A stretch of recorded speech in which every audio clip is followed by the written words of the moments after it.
bem-vindos ao canal do De Volta à Itália. Eu sou Pietra Pepeliascov e no vídeo de hoje a gente vai falar sobre a vida dos animais domésticos na Itália. E no vídeo de hoje a gente tem a participação especial do Luciano, que deu pra gente autorização para mostrar para vocês como são os documentos dele por aqui. Na maioria dos ordenamentos jurídicos, infelizmente, os animais ainda não são considerados como sujeitos de direito, mas como objetos, ou seja, você tem por eles o direito de propriedade e não de tutoria daquele animal. Mas a gente já fez alguns bons avanços no que diz respeito a esse assunto. E aqui na Itália, por exemplo, já se começa a usar o termo tutor e não proprietário. O Ente Nacional de Proteção Animal é o órgão italiano responsável por garantir a saúde e a proteção dos animais domésticos. A Itália já tem controle a respeito da natalidade, transmissão de doenças e quem é o cidadão responsável por determinado animal. Porque todos os animais obrigatoriamente usam um chip de identificação, é um chip subcutâneo, que é colocado no animal no momento em que ele é identificado pela vigilância, pelo Ente Nacional de Proteção Animal. Nesse chip já está registrado quantos anos o animal tem, qual é a data em que ele nasceu, quais tratamentos ele passou e todo o histórico de saúde dele. Também consta ali quem é o cidadão responsável por ele e qual é o endereço dessa pessoa, qual é o endereço que essa pessoa deu para o comune como sua residência ou domicílio. O Ente Nacional de Proteção Animal é responsável por recolher animais em situação de rua, tratar desses animais e colocar em adoção. Esses entes também têm o controle sobre a inserção desses chips de identificação, a indicação de veterinários responsáveis, emissão de carteiras de vacinação e eles também podem te orientar a respeito da emissão de passaporte para os seus animais domésticos. Aqui na Itália, quando um cidadão assume a tutela de um animal, ele passa por um período probatório de 15 dias.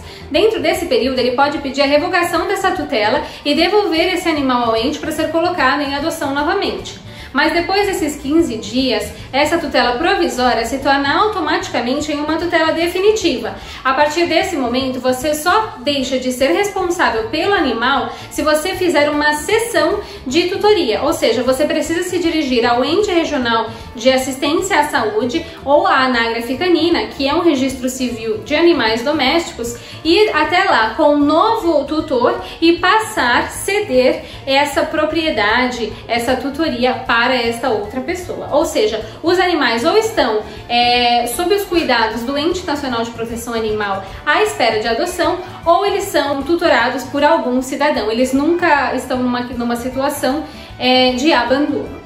No momento da adoção, o Ente Nacional de Proteção Animal vai entregar para você, o tutor do animal, o novo tutor do animal, a carteira de vacinação, que é também obrigatória. E ali vai constar os dados do médico que acompanhou o seu animal no momento em que ele esteve sob a custódia do Ente Nacional de Proteção.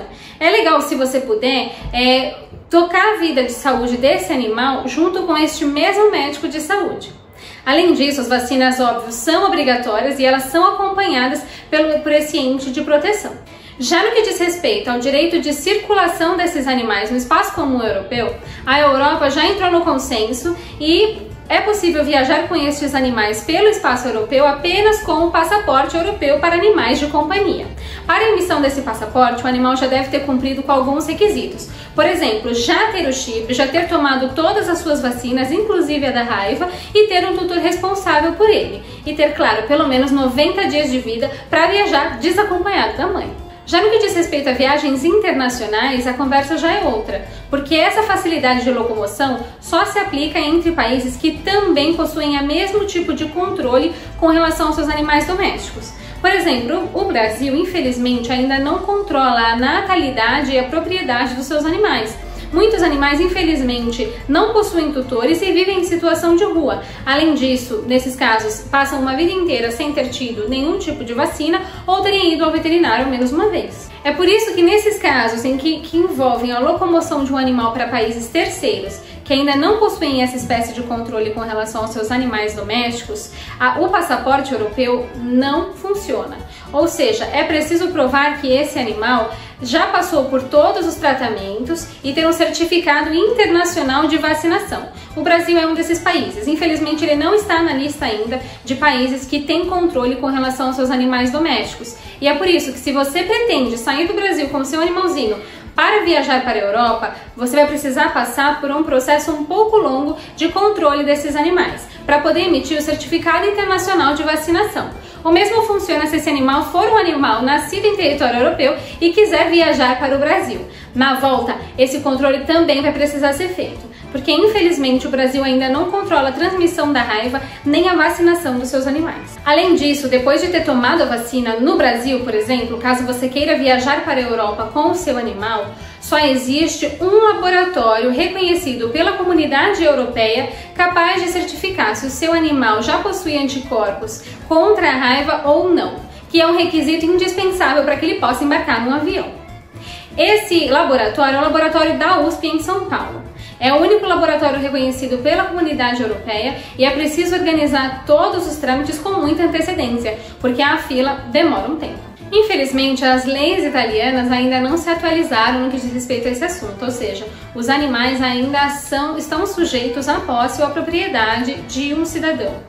Mas os avanços já foram feitos e isso é nítido, principalmente diante do fato da gente ter registro civil de animais, o controle de natalidade, ter sempre um cidadão responsável pelo bem-estar desse animal e ter para quem ligar caso você encontre um animal em situação de rua ou sob maus tratos. Lembrando que maltratar animais, tanto na Itália quanto no Brasil, é crime e você deve denunciar caso você saiba de alguma informação a respeito desse assunto. Então, se você gostou desse vídeo e ele foi útil para você de alguma forma, curte e compartilha com quem pode se interessar. Obrigada!